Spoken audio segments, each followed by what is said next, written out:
Welcome everyone. We're in Blakesburg, Iowa at the antique airfield that hosts a very beautiful fly-in every summer in Iowa. I'm with Dr. Brent Blue from Wyoming. Doctor, how are you? Thank you. Pleasure to be here. Dr. Blue is a Senior Aviation Medical Examiner and one of the experts who's widely known through publications. He's a consultant to AOPA. If you were in Oshkosh this past summer in 2022, his beautiful yellow Norseman was on display at Boeing Plaza, I believe. It was on or in the vintage area. In the vintage area. Yeah. And I would have had it here, but we had a brake problem, so I couldn't bring it down. We looked for another nice airplane, and two pilots from Nebraska told us we could camp out in front of the Luscombe that you see behind us. So we're going to talk about the medical process today, how to get a medical, what special issuance is, and some of the mistakes that people commonly make, because I believe this is a process that if you know how to set it up right, you can make it relatively painless, and the opposite is true as well, right? If you go about it the wrong way, it can be a long That's correct. process. That's correct. It's easy to raise red flags you don't need to raise. So for a first timer, let's start there. Somebody who's new to flying, preparing for the first solo maybe, needs to get a medical. How do you select an AME, and how do you know whether yours is going to be easy or something special should be expected? Well, selecting an AME is really critical, but it's not as critical if you have no medical problems. In other words, if you're 25 years old and don't take any medicines and have no medical problems, you can pretty much go to any AME. But if you have any medical problems, selecting the AME can be really crucial. For instance, if you go to an AME who doesn't know about special issuances or is not willing to invest the time into special issuance certification, which requires a lot more time and paperwork, the type of AME you select is going to be a problem.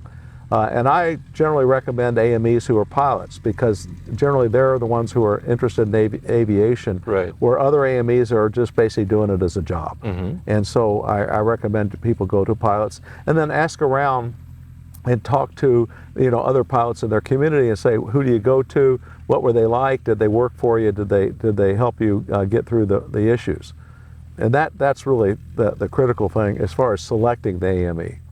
Then as far as the actual medical exam, if a person has really no significant, or I shouldn't say significant, has no medical issues, they're not on any medicines, they haven't been in the hospital overnight for anything, they don't see a doctor on a regular basis, they're going to breeze through a medical exam. It's not going to be any issue. Even if they wear glasses and that sort of thing, that's just not a problem. Where it becomes a problem is if they say they have high blood pressure. Mm-hmm. Okay. One of the things they're going to have to do is they're going to have to bring to the AME a letter from their physician that says they're under treatment, under good control, and what medicines they're on, and they can present that to the AME. In some situations, an EKG may even be required to show to the AME. And the AME can issue, and that for instance would be under what's called a CACI, conditions AMEs can issue, and there are about 17 of those. And that doesn't require special issuance, but the AME has to know about them. And if it's somebody who doesn't do medicals very often and they don't know about them and they defer, then you're entering a world of paperwork that doesn't need to happen. The other thing that happens, and it happens much more commonly than you would expect, is that people will come in and they'll say to me, I had a heart attack. And I said, okay, how long were you in the hospital? Well, I wasn't in the hospital. I went to the emergency room with chest pain. They did a bunch of tests and I left. And I said, well, why do you say you had a heart attack? Well, I had chest pain. Well, that doesn't mean you had a heart attack. What happened was you had chest pain and you had all this evaluation and they proved that you didn't have a heart attack. So what you had was musculoskeletal chest pain or indigestion or something else, and they proved you didn't have a heart attack, so there's no reason to check heart disease. Because if you check that, then you're going to be in a world of hurt with the FAA. So it's important to get those kinds of things straight. The one thing that you can always do is always call the AME first, or even other pilots, and say, hey, I know you have a blood pressure problem, or you've had a heart attack. What did you have to do? And the other thing, of course, is all this information is online and easily accessible to any pilot. All you have to do is to Google FAA AME guide, and it'll come up, and you can see everything that's required for any medical condition. Picking up on calling the AME first, my understanding is that once the form that is submitted is locked down, it's too late to make any changes, so to speak.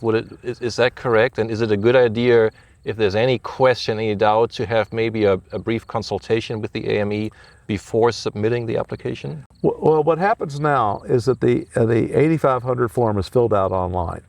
And when that form is filled out online, it goes into the cloud, and it doesn't go anywhere until the AME receives the number, the confirmation number from the pilot. Mm-hmm. So, and if that confirmation number is never given to an AME, that form evaporates in 60 days. But the thing is when someone's filling out that form, they may have a question about how to fill that out, and they can certainly call an AME and say, hey, what should I check in this box in this situation? Once that number is given to the AME, he or she is going to have to submit that to the FAA, whether the pilot comes in for an exam or not. Because after 10 days, they are supposed to submit that form, and they may be submitting it and say no exam occurred. Mm-hmm. And of course, what's going to happen then is the FAA is going to write and say, hey, what's going on? What's happened here? That raises a flag.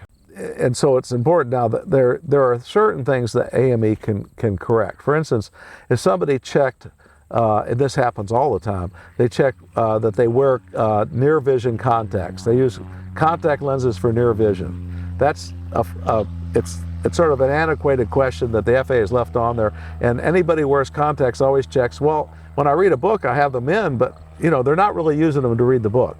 And they'll check yes. And the AME has to go in and say, marked yes in error, does not wear near vision contact lenses. And the same thing goes if somebody marks down heart disease.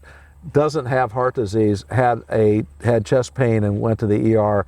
But the problem is that then if they check yes, they've got to check yes for every medical thereafter. Oh, okay. And so it makes it hard for the AME to all of a sudden uncheck a yes and check a no. It can be done, but there has to be a lot of explanations. Okay. So I think the general theme I'm hearing is if any boxes, with any box I think I should check yes, maybe ask beforehand before I submit it, because I may be checking it unnecessarily in some cases. Well, yeah, that could be in some cases. I mean, for instance, a lot of people will check allergies. They have allergies to hay fever, and they don't take any medicine for it, but they get a runny nose in the springtime. Well, yeah, you got to check you got allergies, but the AME is going to say to you, do you take any medicines? And you say no. Do you ever have any problem with clogged ears or that sort of thing? And you say no. The AME is going to write down, doesn't take any medicine, no side effects from the allergies, seasonal allergies, not a big deal. But if you check that you've had cancer, that's a whole different ballgame, because then you're going to have some serious explanations of what that was. Right. And sometimes, for instance, let's say it's a melanoma, and it's a very minor melanoma, meaning it's not a very deep one, a very superficial one, something we call a Breslow scale, which you say, oh, it's only a 0.3 on a Breslow scale. Well, the FAA is going to say if the AME describes it correctly, that it was a 0.3 and it was fully excised and there's no further treatment, it's not an issue. But the other problem is if the AME doesn't describe something. I had a pilot that came in who had a partial finger amputation, and the AME did not describe it. And so then the pilot gets a letter from the FAA that's 2 paragraphs long that says, we want your medical record, we want a disability evaluation by an orthopedic surgeon, we want your operative reports. I mean, they want all this crap. And what had happened was the patient had a partial fingertip amputation because he got screwy on a table saw. And if the AME had just written partial fingertip amputation related to a table saw accident, pilots fully recovered, no disability, the FAA wouldn't have cared. Right. So the AME has to do their job. And that's, of course, one of the things that that the FAA gets upset with too, because when the AME doesn't do their job, then it creates more paperwork for the FAA as well, and they're not interested in doing stuff they don't need to do. Mm-hmm. And that explains why you said earlier that somebody who deals with special issuance more routinely is probably better prepared to know how to respond in each case. Correct. To satisfy the FAA's needs. Yeah, and somebody who does more exams than others. In other words, there are a lot of AMEs out there that do 10 exams a year, and there are people like me that do 100, 120 a year. Right. That's a huge difference. Out of curiosity, what is the percentage of applications that ends up being a special issuance? Is there data about that? There is data about that, but I don't know the exact data. I can tell you that for the people who apply for special issuance and continue the process and finish the process, approximately 98, 99% will eventually get certified. That being said, a fair number of people say, the hell with it, I'm not going to do all that crap, and drop out, and so that number is actually not necessarily a real number. I see. And a lot of the stuff the FAA asks for is just stupid. And I mean, it's just, there's no other way to describe it. It's stupid, and a lot of it's antiquated. The FAA does not trust local specialists. They don't really trust the AMEs very much, in the sense that you can have a world famous cardiologist to say somebody's fit to fly, and you have the FAA will say, well, they got to have this test or this test or this test to prove to us that he's fit to fly, when there's actually no valid medical reason. It's one of my pet peeves with the FAA. Yeah. I've never had to go through special issuance myself, but if somebody ends up going that route, can you explain how that process works? Okay. Who all is involved, and how long does it take? What generally happens is, for special issuance, is that people have to provide documentation. Now, if the AME is doing his job, then, or his or her job, then what they will do is they'll say to the pilot, look, you've had a heart attack, you need to bring in this information. You have to bring in all your hospital records. You have to bring in any dictator reports in the hospital record. You have to bring in everything that happened, the ambulance report, everything. Then you have to have a current cardiology evaluation, and here are the specifications. Those things are all online. I mean, the AME says should know it, but anyways, that's all online. And they have to have a current EKG. Mm-hmm. And that's for third class now. For second and first class are a little bit more stringent requirements. But there are certain rules, and certain rules include like if you haven't had a heart attack, you can do things pretty much right away. In other words, if you just had chest pain and they put a stent in, you can almost apply right away for your medical. If you had a heart attack, you're supposed to wait 90 days. And what that means is that you can't do that EKG at 89 days.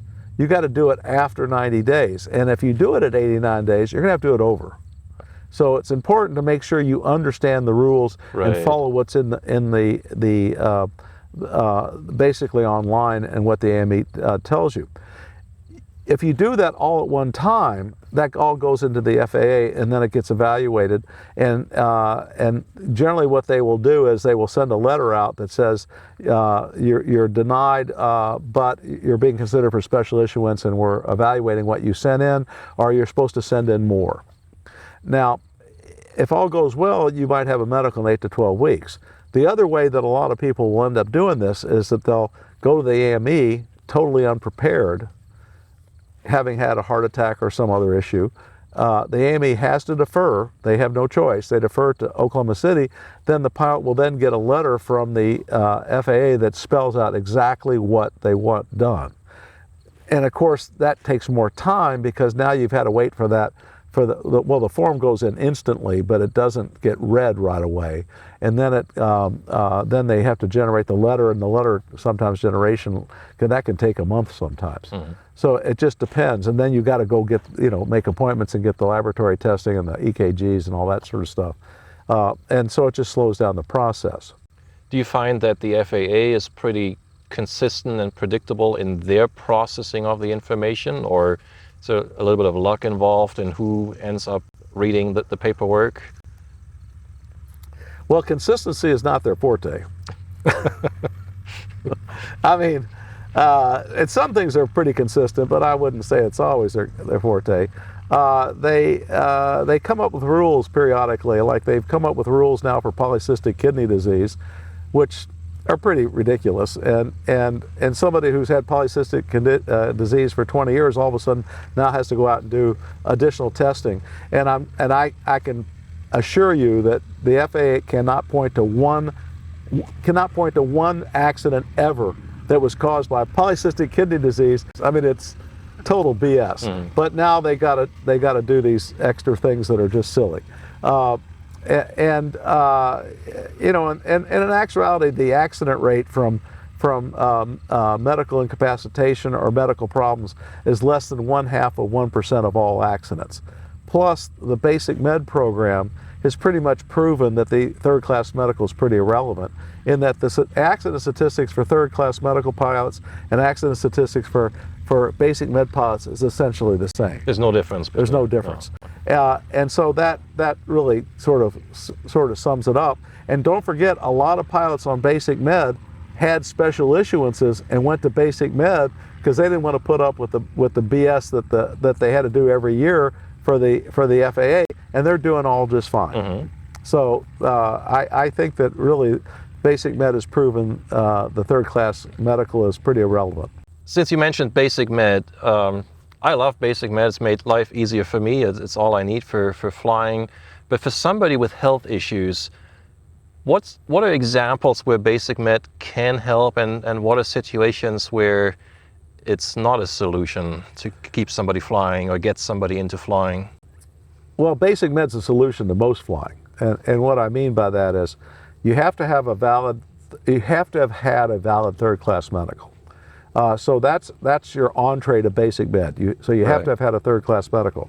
There are 3 things that will disqualify you from basic med that you then have to go back to get a third class medical before you can go back to basic med. So if you have basic med, if you have coronary disease, that's different than heart disease, but coronary disease, that means a blockage in a coronary artery. You're going to have to go back and get a third class medical. If you have atrial fibrillation and it's not related to coronary disease, you don't have to go back to basic med. So it's important to read that basic med rules pretty closely. There are certain neurologic conditions you have to go back and get a third class medical before you can go to basic med. And there are some neurologic conditions that you're not going to get third class medical. And if you have uncontrolled epilepsy, for instance, you're not going to get a medical. Right. Okay, and there are certain psychiatric illnesses that if you develop on basic med, you got to go back and try to get a third class. And there are certain psychiatric illnesses that, I mean, if you're schizophrenic, you're just not going to get a medical. I mean, that's just, it's unfortunate, but it's just not going to happen. So you have to do paragliding or gliders or balloons or something like that. So it really depends on the condition. It depends on the condition, but most people can get basic med. The restrictions on basic med, you can't fly anything over 6,000 pounds, you can't carry more than 5 passengers, or you can't have a plane that has more than 6 total seats, can't fly over 18,000 feet, and currently you can't fly into Canada. You can fly into Mexico and the Bahamas, but not into Canada. And we're working on with KO, which is like working with molasses. I mean, they make the FAA look fast, but the reason we're working with ICAO is we're not only trying to get basic med or something like basic med approved in Canada, but really worldwide, so somebody with basic med can fly anywhere. That will be nice. Yeah, I mean, we're working hard on that. Do you see that 2 years, 5 years, 10 years in the future, or unable to say? I hope 2 years, but they have meetings to schedule other meetings. So it takes a lot of time. And Jim Kuhn, who's the head of government affairs for the AOPA, I don't know how, he is the calmest man I've ever met. And I have no idea how he puts up with it, but he does. Yeah. And he does well with it, but it just takes time. But we're working on it. We'll get there eventually. Good. Well, we'll get there eventually. Good luck. Back to the person who goes to get a medical, maybe runs into difficulties. Once that process is started, and it takes forever, and maybe after learning a little more, the applicant finds out that this is just unusually long, and maybe my AME isn't the most experienced for this type of situation. Would you suggest it's a good idea to to change AMEs or stick with the one that you started the process with? Well, they can't. I mean, they can change AMEs, but in order to change AMEs, they have to write the FAA and notify them that they're changing AMEs.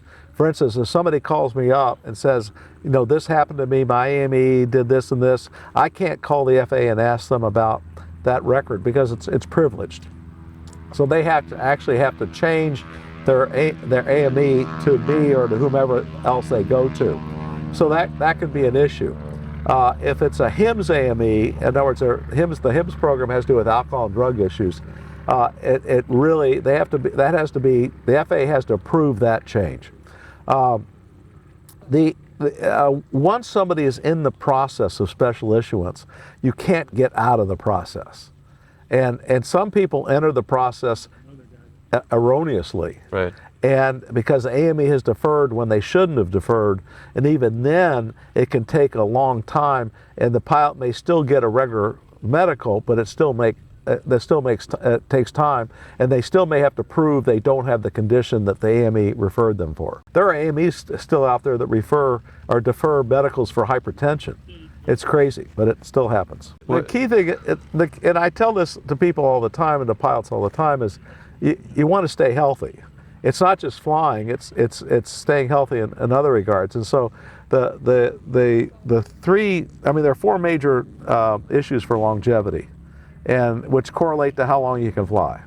And one is heredity; you really can't change that. Two is staying away from tobacco products. I mean, anybody that still smokes or chews or vapes or anything like that, you got to stop. I mean, there's just no option.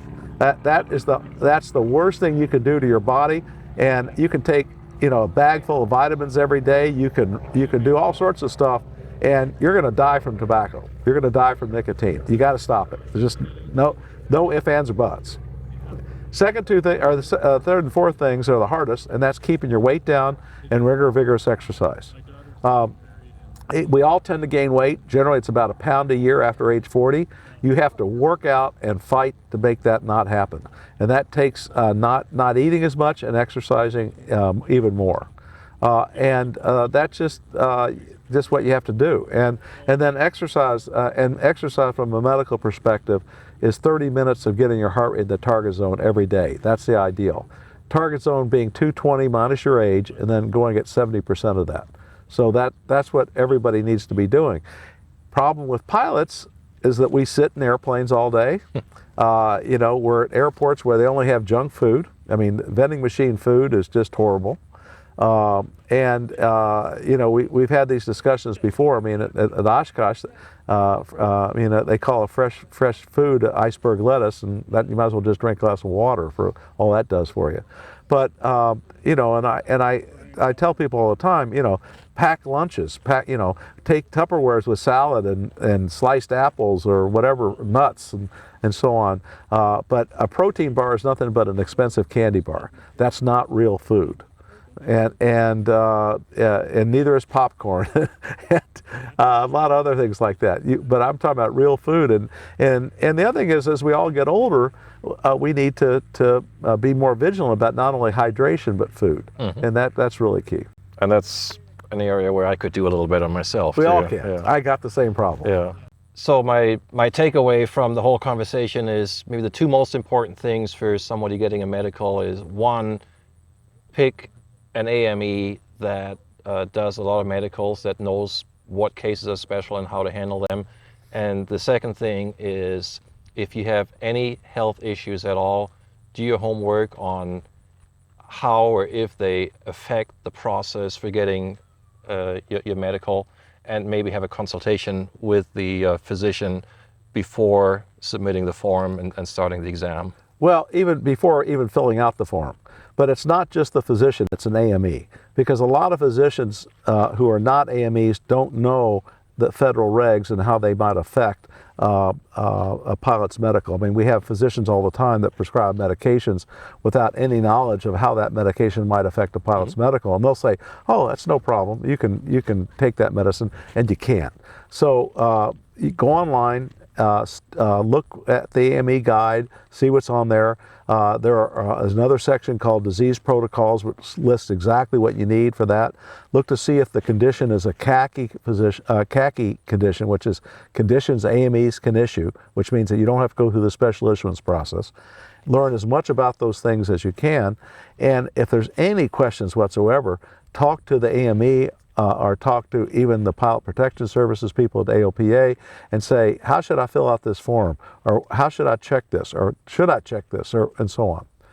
And it's hard to remember these things because, you know, when you go once every 5 years, what you can do before age 40, you know, it's hard to remember, well, did I check that 5 years ago or did I not? Or did that test an encounter I had with a physician, was that 3 years ago? Was that 6 years ago? Right. You know, and it's just hard to remember those things. But, you know, call and find out. I mean, you can't get in trouble for asking questions. You can get in trouble for not asking the questions. That's good advice. Well, I hope this was helpful to you. Dr. Blue, thank you for your time today. My pleasure. Enjoy Blakesburg. Thank you. See you soon in the next video.